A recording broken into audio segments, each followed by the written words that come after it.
My name is Chris Birch and I've been a field officer with the Rural Payments Agency, or RPA, for over 25 years. We're making this video to help you understand the aims of a cattle identification visit by the RPA. It will help you meet your current regulatory requirements as well as do the best for your farm, animal health and welfare. All cattle keepers in England have a legal duty to report births, deaths and movements to the British Cattle Movement Service, or BCMS, and these must be done within set timescales. You join me here in the Lake District, kindly hosted by the National Trust, and we're going to look at their rare breed Albion cattle as part of the visit. The RPA has a legal duty to complete cattle visits and sheep and goats because they're regulatory. You may get up to a maximum of 48 hours from initial contact by the field officer. They'll explain what they want to do or need to do and go through it with you in detail. So today we're going to show you what the visit entails should you be selected and the different ways in which we actually conduct the visit on farm. This will help to prepare you should you be selected for a visit in the future, and then you'll know what to expect.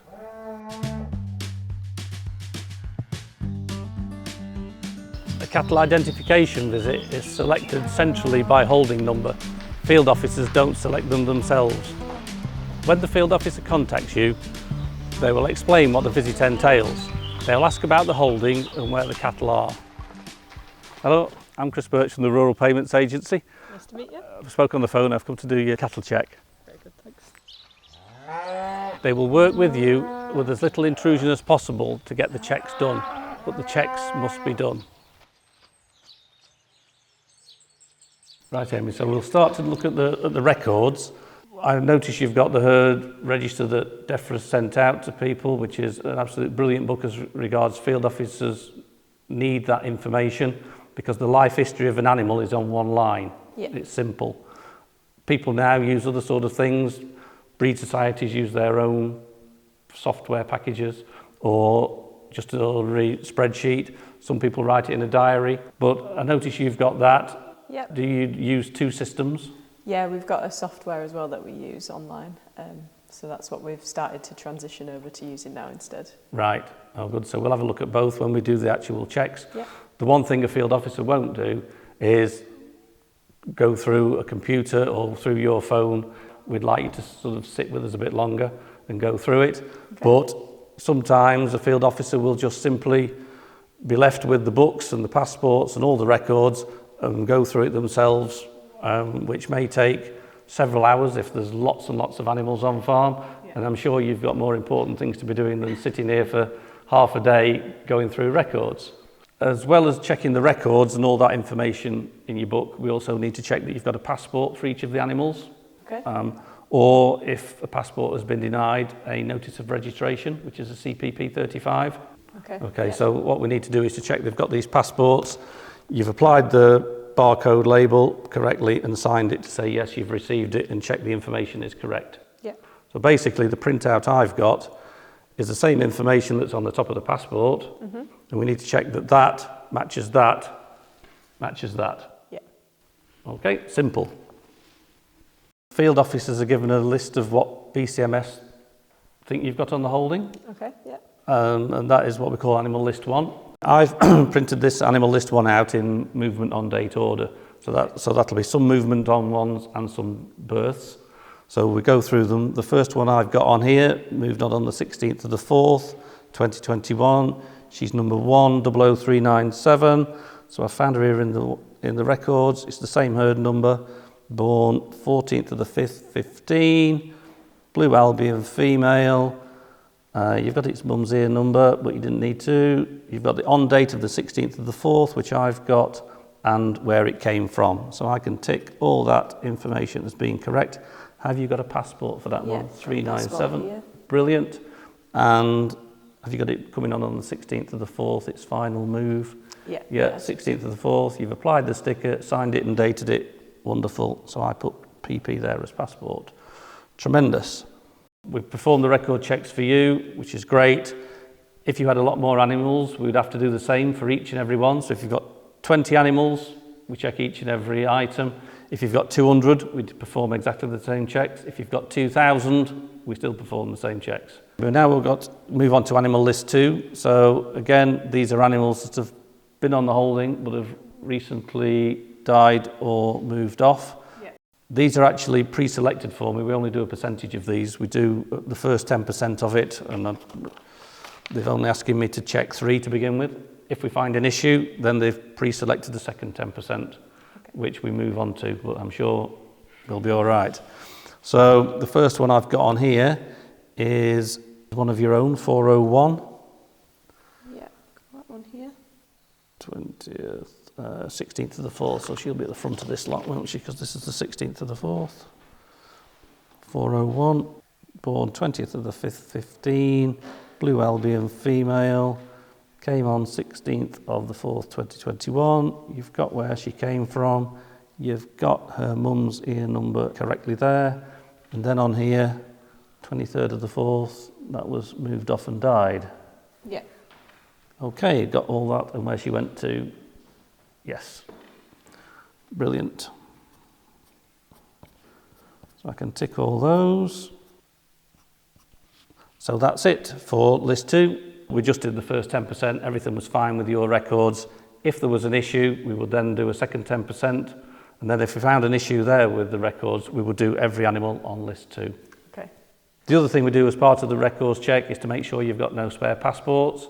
So we've gone through all those and ticked them off on list 1 against the animals that we've seen. So you've got none, that's fine. Because some people forget to send them back if an animal has died. Oh, right, okay. They forget to send them back.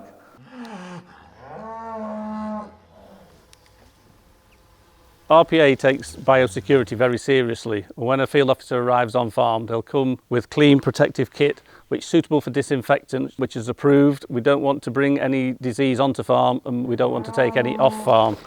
Therefore, we use an approved disinfectant, which helps to cover all the different diseases. We also urge farmers to be vigilant about different diseases, and if they suspect anything, report it to the local vet or Animal Plant Health Agency.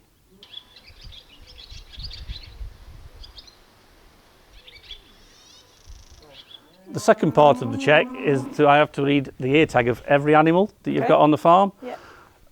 Try to do that with a TB test if possible, but we've not got one of those today. But field officers don't always know when there's a TB test due, so what we have to do is come at the best possible time. Yeah.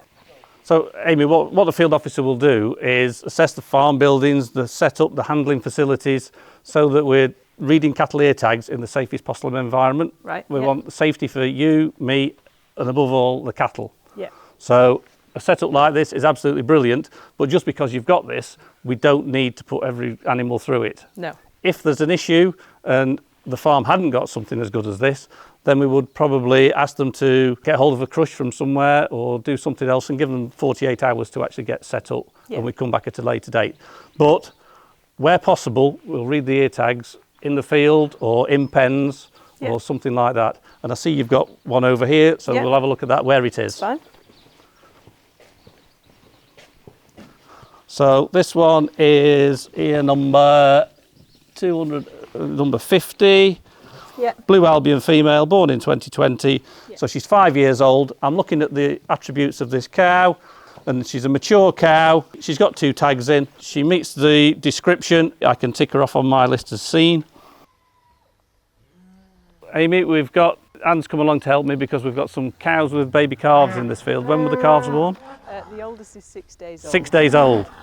So they probably won't be on my list yet. No, they've just been registered. Right, so they're registered. So they'll be additional animals, so we need to get those ear numbers, and then we'll go back to your records to make sure what they are. Yeah. Breed, sex, dam ID, that sort of thing. Yeah, that's fine. So from a health and safety point of view, because they're so young, we don't really want to get them in if we can help it. So ideally, we'll read them in the field where they are. Brought the binoculars, Amy? Yeah, Anne's got the binoculars, so we'll try and get the cows and the calves up in the field. Keep it as quiet and as simple and straightforward as possible. Yep, sounds good. Okay, right, let's go and have a go.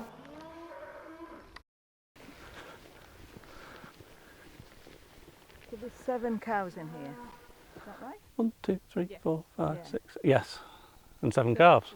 So if we go up, see if we can get some of the cows' ear tags anyway with those, and the calves, because if they were only tagged yesterday, we should be clean and be able to get them. Right, let's go and have a go. Okay.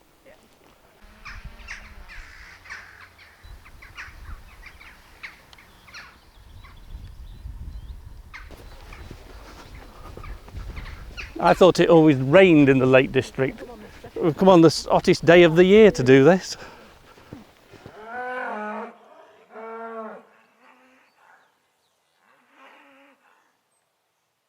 Right, we've got 3 bulls here, absolutely lined up perfectly. We've got the crush around the corner. We've no need to take these round there to put them in the crush. We can simply do them here. First one is number 130, 5130. It's got 2 tags, and I can see it has at the back. So 130 on my list is a blue Albion male coming up for a year old. So that's absolutely spot on. This one is the stock bull, is it, Amy? Yep, main stock bull. This is the stock bull. He's got a different herd number, 321479. So he's a bought-in animal. 489. Number 489, and I've got his herd number there. He's born in 2019, so he's 6 years old. Again, blue Albion, happy with him. The only thing we've noticed, Amy, is on the back of this tag, the back of the tag has broken off, probably just with age or putting his head through a feed barrier or something.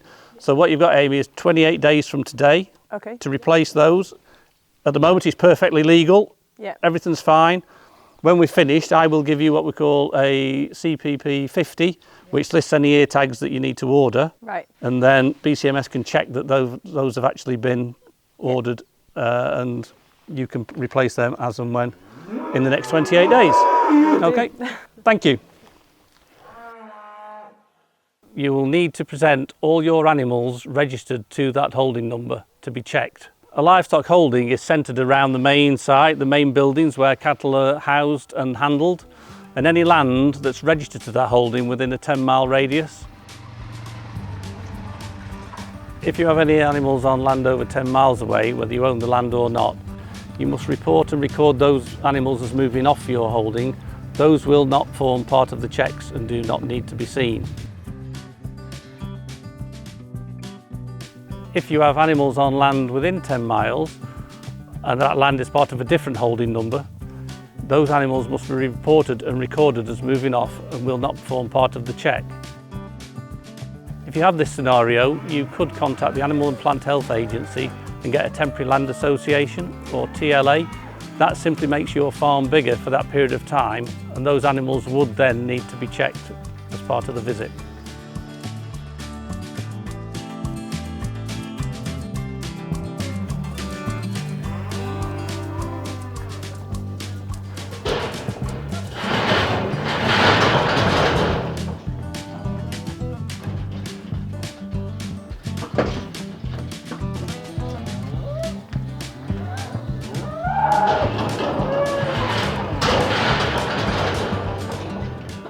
So what we're doing now is we're actually checking that this animal is on my list. Its ear tag number is 400-115, so I find 400-115 and check the herd number. Yep.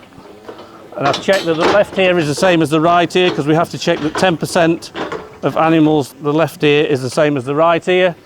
It's down as a blue Albion female, a year old, born on the 8th of June, and that meets the requirements. This one's nicely set up as well, so I can read the tag easy. 102, 500, 102, 200, 113, double tag check that. It's got 2 ear tags, they match, which is what they should do. And again, female, all good. Right, they can go, please.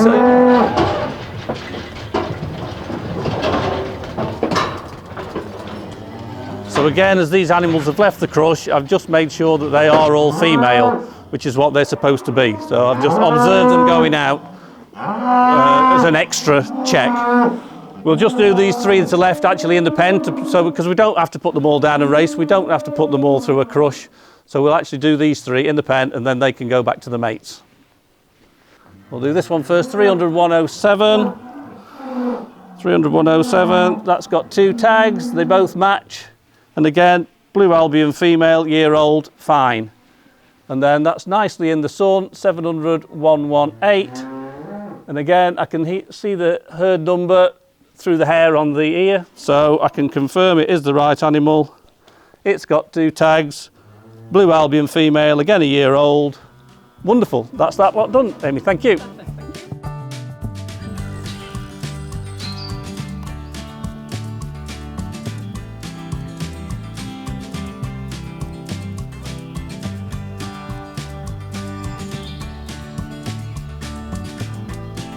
Right, we've moved to a remote location now where these animals are on land which is within 10 miles of the main site, so they're still part of the same holding, so we do actually need to check these animals and read their ear tags and check the breed and sex.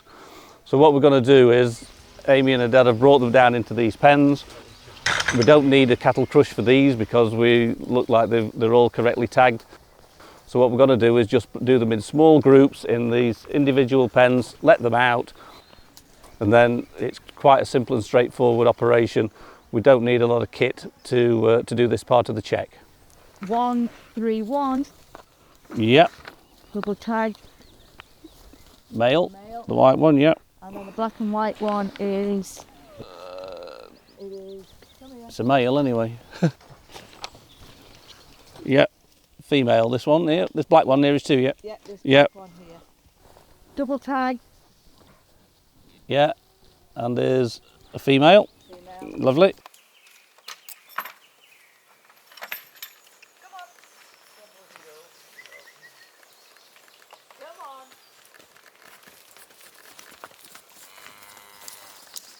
I thought that went quite well. Putting them through here rather than having to bring the crush all the way down these narrow roads. Yeah, no, it's quite less stress for them as well. It's good. Less stressful for the animals and stressful for us, so brilliant. Win. That's the easiest way to do it. I like it when it's like that. Brilliant, thank you.